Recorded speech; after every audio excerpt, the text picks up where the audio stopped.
I've been thinking a lot lately about failure. On Super Tuesday night, the various victory speeches declared the Obama administration a failed presidency. The reason for Obama's failure varied from speech to speech. He's not as smart as Newt, or as principled as Santorum, or as entrepreneurial as Romney. By the way, I always refer to Newt by his first name.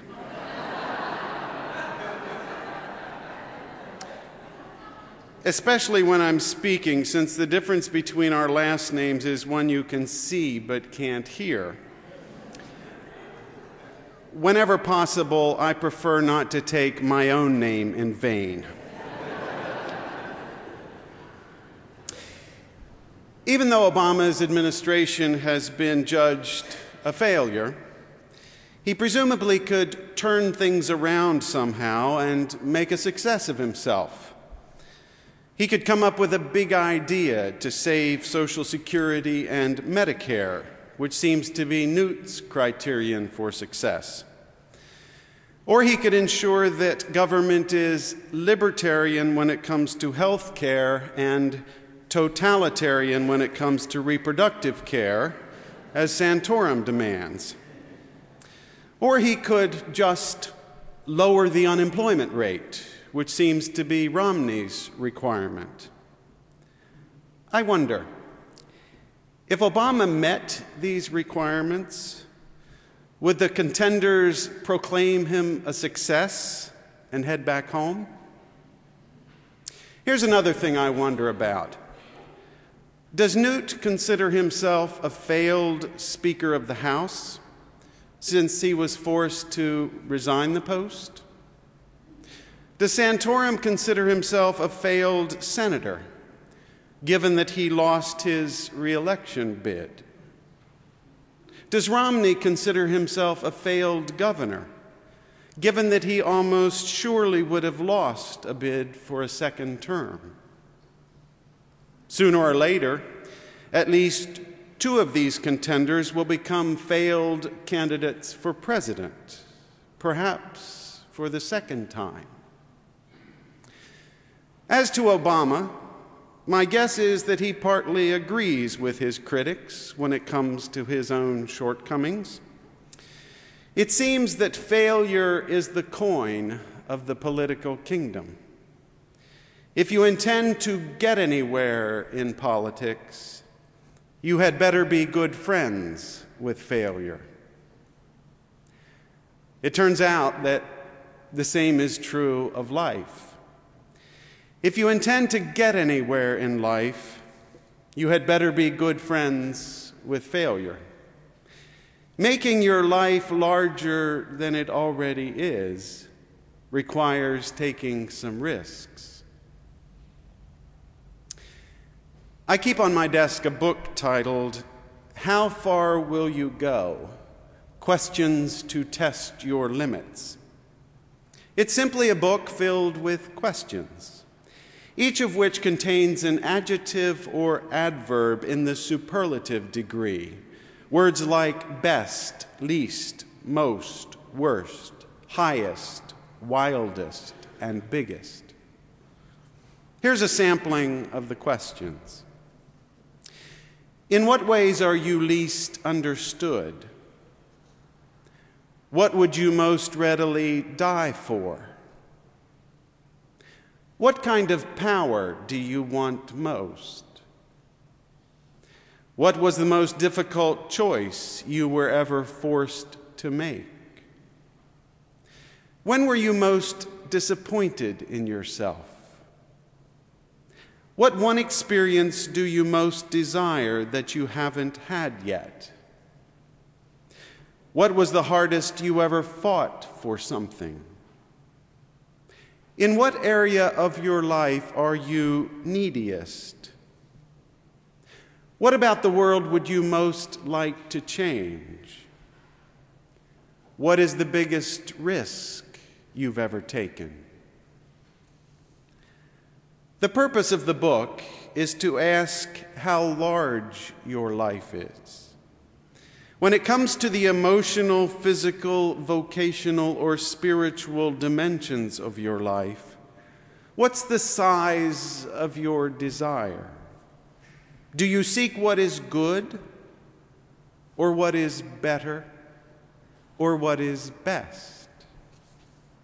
Do you take a minimalist approach, merely seeking the next thing to be done at work, hoping to meet the minimum requirements as a spouse or partner, only looking to do what is good enough as a volunteer?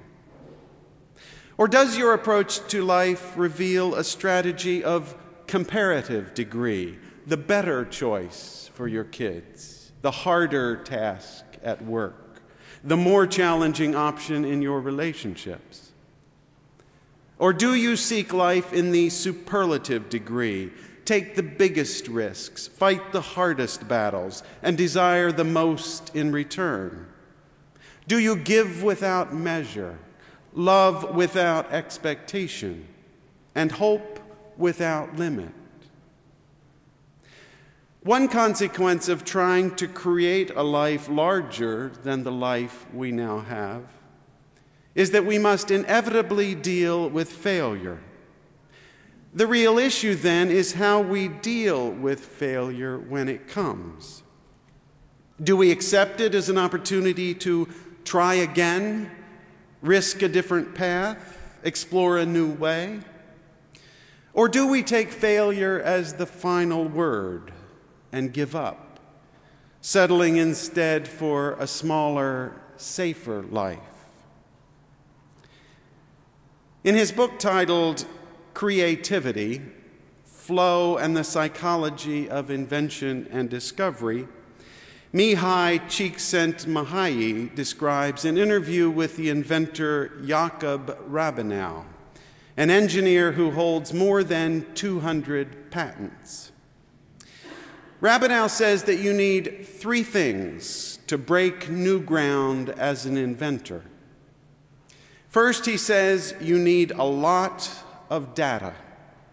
You need a tremendous amount of information about your area, what's been done, what's been tried, what's still needed.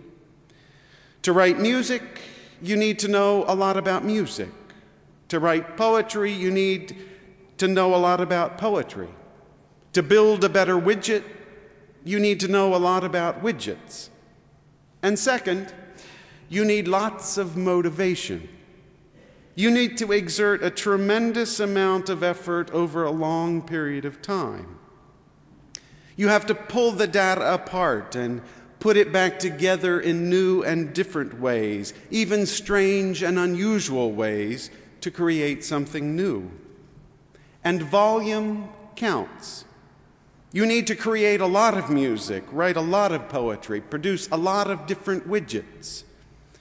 Yes, most of it will be junk. But you can't decide beforehand to think only good ideas or to write only beautiful music.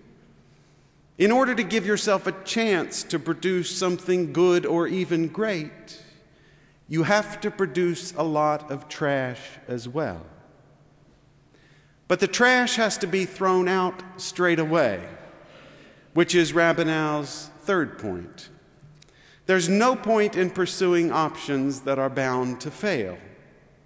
In order to know which ideas are promising and which are not, you need knowledge and experience. Another reason to learn all you can about your field in the first place. The bottom line, according to Rabinow, is that you need a very large wastebasket in order to produce anything good. You have to be willing to fail many times in order to succeed even once. Put differently, failure is not the great bugaboo in life. Quitting is the great bugaboo. If you want to be a significant success in life, you have to be willing to be a superlative failure. I know this for a fact, because I'm a failure. My guess is that you're a failure too. The good news is that this apparently qualifies us to run for president.